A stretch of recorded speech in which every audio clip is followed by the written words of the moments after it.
Hi guys, it's Dylan from Bijou Diamond Jewellery in London with another watch review, and today we're going to take a look at the Audemars Piguet Royal Oak Chronograph.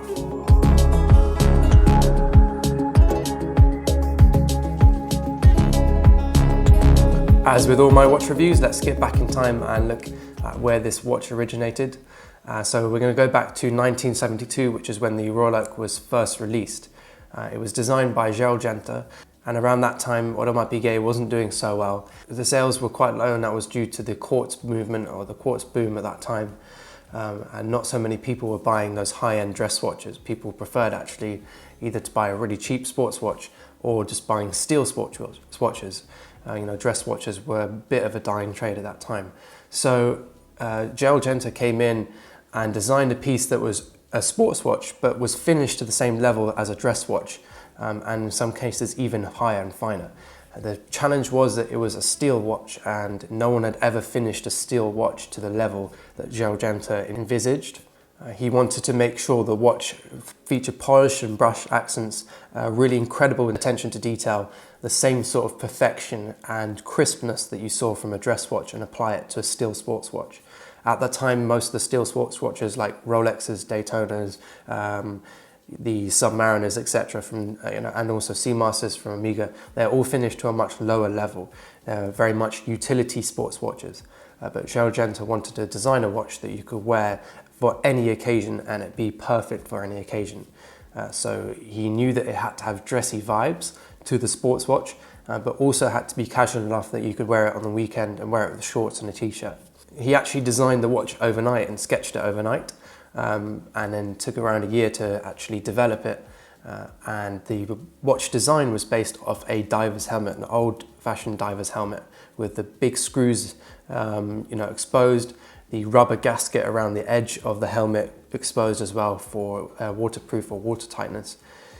He also got inspiration for the octagonal bezel from the name of the Royal Oak, which came from 8 British Royal Naval ships named the Royal Oak.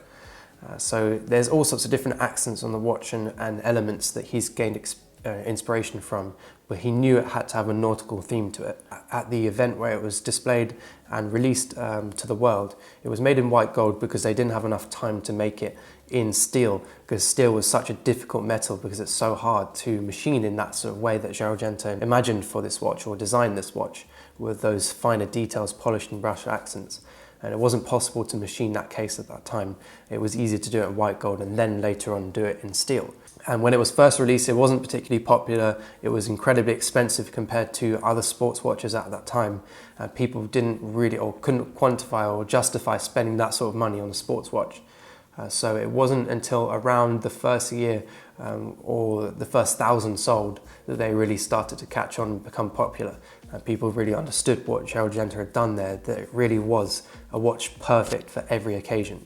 Skipping on a few years, and the watch had incredible success and really boosted Audemars Piguet's sales and completely brought them out of potential bankruptcy, and was a very important watch for Audemars Piguet back then. It's been one of the most important watches in the industry, in watchmaking history, and it has really shaped a lot of the watches that we see today, that original Genta design. And he's gone on to design other watches, steel sports watches for other brands to the same sort of level, like the Patek Philippe Nautilus. Skipping a few years on to 1997, we saw the first chronograph Audemars Piguet Royal Oak.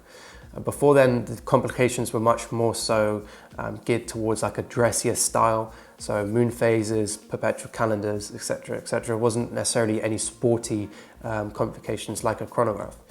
The only watch or Royal Oak before that to feature a chronograph was the Offshore, which was released in 1993. But this 1997 version, which was the 25860 reference, was the first actual chronograph Royal Oak. And that watch featured a 39mm case, so same size case as the original Royal Oak Jumbo, so 39mm. It's actually one of my favorite watches ever. I love the proportions of that watch. It's a really, really nice watch, especially for my wrist size.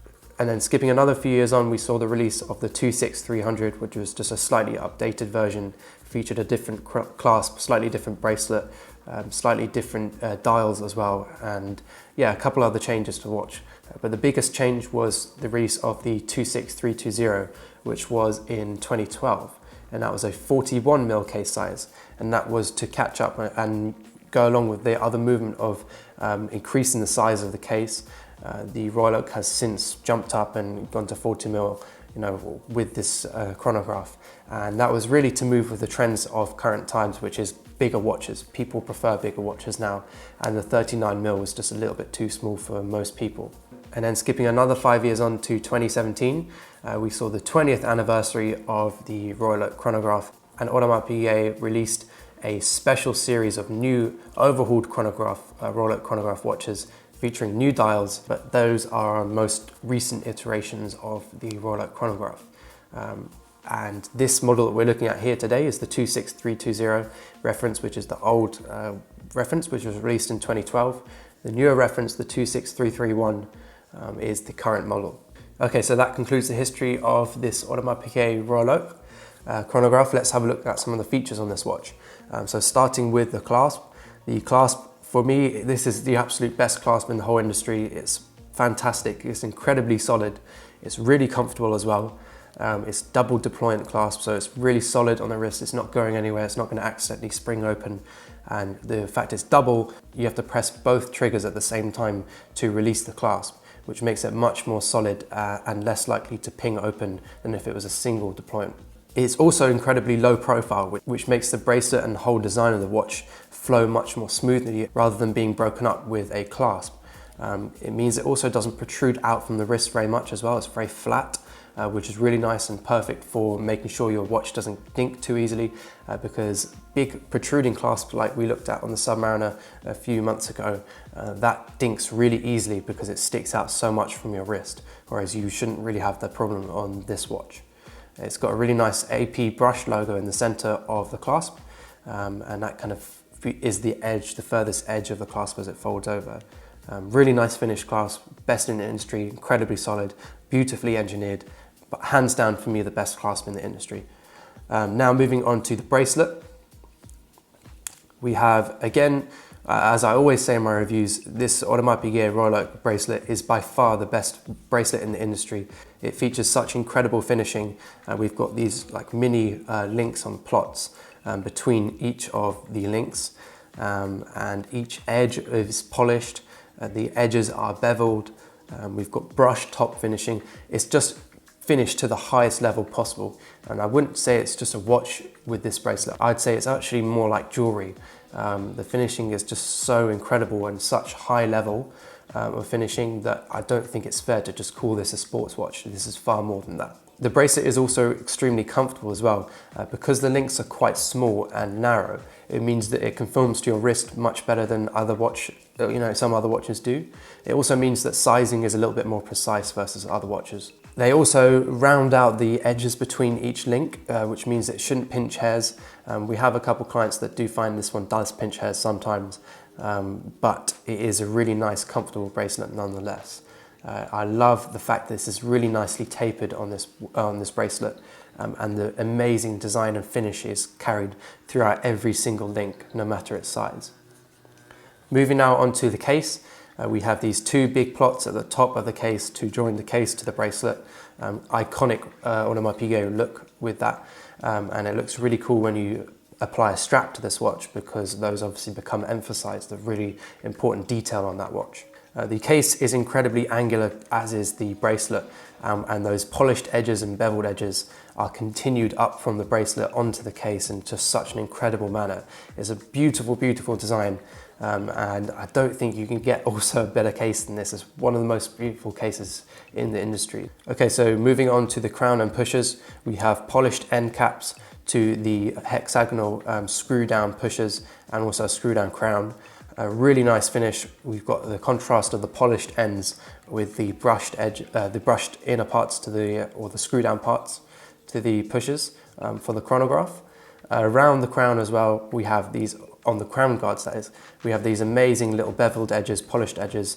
The attention to detail, again, even in an area that you're not necessarily going to see that's that small, is just amazing. It's just incredibly angular and bold. It's just really, really beautiful.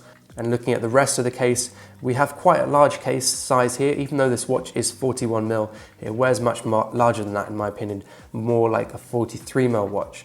And that's partly to do with the extremities of the watch at north and south, so top and bottom, where those lugs really span out. And the actual tops of the case really span out as well, which means it doesn't quite hug your wrist as well as the old 39mm does. This 41 definitely spans out and wings out much more so than the older version. Amazing angular case, again, a real work of art. Stunning the way it tapers in towards the bracelet is just, yeah, it's pure work of art, it's beautiful. Next onto the bezel, we have the exposed rubber gasket, which I mentioned previously is inspired from the diver's helmet. And then moving up from there, we've got a really fine little brushed edge around the edge of the bezel, and then up from there we have our polished edge with 8 size octagonal bezel, and then on top is fully brushed. And we can also see our white 18 karat gold screws around the bezel, also hexagonal to match the crown and the pushers. And the reason why they're in 18 karat white gold is a nod to that original design, the original Royal Oak that had to be released in white gold in order for it to be made in time. So it's just another little nice finer detail on the watch. Next, moving on to the dial, we have a nice chronograph dial, 3 sub-dials, the kind of classic style with the Daytonas and the other watches in the industry feature the same sort of setup. It's my favorite version of displaying a chronograph or the chronograph information. At 9 o'clock we have our chronograph hours. At 3 o'clock we have our chronograph seconds, or minutes, sorry, and at 6 o'clock we have our small seconds. And obviously we have our seconds chronograph hand as well that points to 12 when in the neutral position. The dial is absolutely stunning on this white dial version.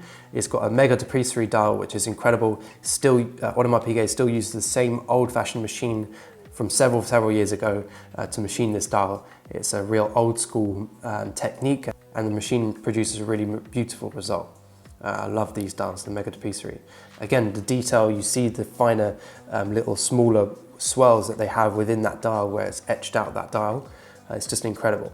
Every hand and all the index markers are made from 18 karat white gold. We have this beautiful sheen to the dial, and then if you look around the edge, so the inside of the bezel, we have this full polished interior to the dial. Incredible little accent. Ties in with all the other polished accents on the watch. It's stunning. It's one of my favorite features on this watch.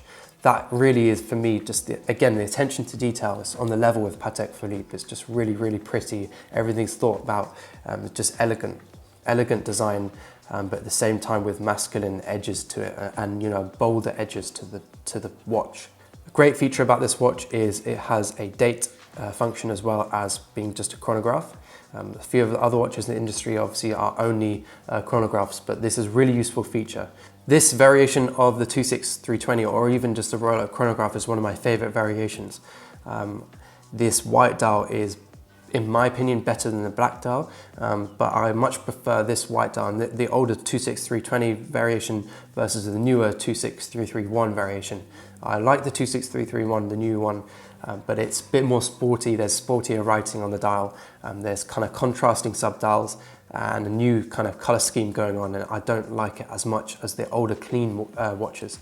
It's quite interesting the way that Audemars Piguet moved in a similar way that Rolex did with their Daytona, that the older Daytonas featured a very much more classic style with the steel bezel and the kind of calmer dials, and the newer Daytonas feature a much more sporty look with that black ceramic bezel, the sportier look to the watch. And Audemars Piguet has done a similar move there. They've elevated the sporty feel of that watch. They've increased the sportiness and made it less of a dressy look, which I personally think is a shame because I prefer the older 116520 and I prefer this 26320 from Audemars Piguet. Okay, so that concludes our features. Now on to whether or not I would own this watch.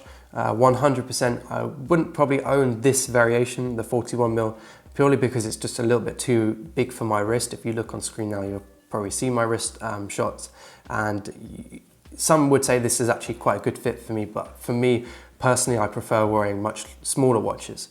The older 39mm is a much better fit for me. It fits truer to, it fits more like a 40 to 41mm watch, a bit more similar to the Daytona. and that watch fits me perfectly. So yeah, I would definitely own the 39mm, specifically the 26300 reference, the later reference in 39mm.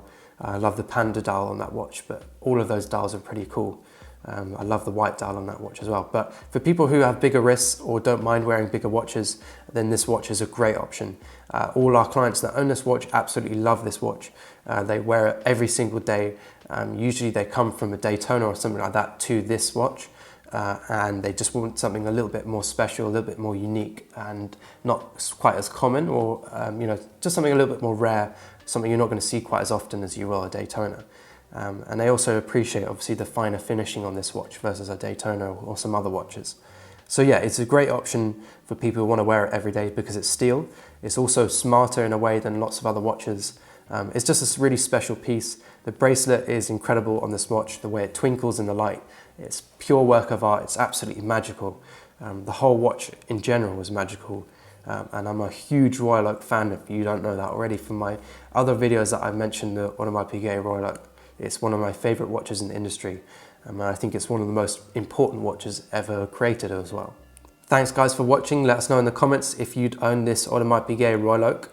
Would you own the Royal Oak Standard 41mm, or would you own the Chronograph? Would you own this older reference or the newer reference? Would you own this or a Rolex Daytona? Let us know what you prefer or what variation of this watch you'd get. Stay tuned for more watch reviews, and as always, if you're interested in this watch, the 26320 or the newer reference, or any other watch from the Audemars Piguet collection, or any watches from the whole Swiss watch industry, then don't hesitate to contact us. We often have Audemars Piguet watches in stock. We regularly have Rolex watches in stock, and we can always order a watch in if we don't have it with us at that time. So don't hesitate to contact us. Our details are down in the description, and also at the end of this video, give us a call or an email or a message, and we'd be happy to help you.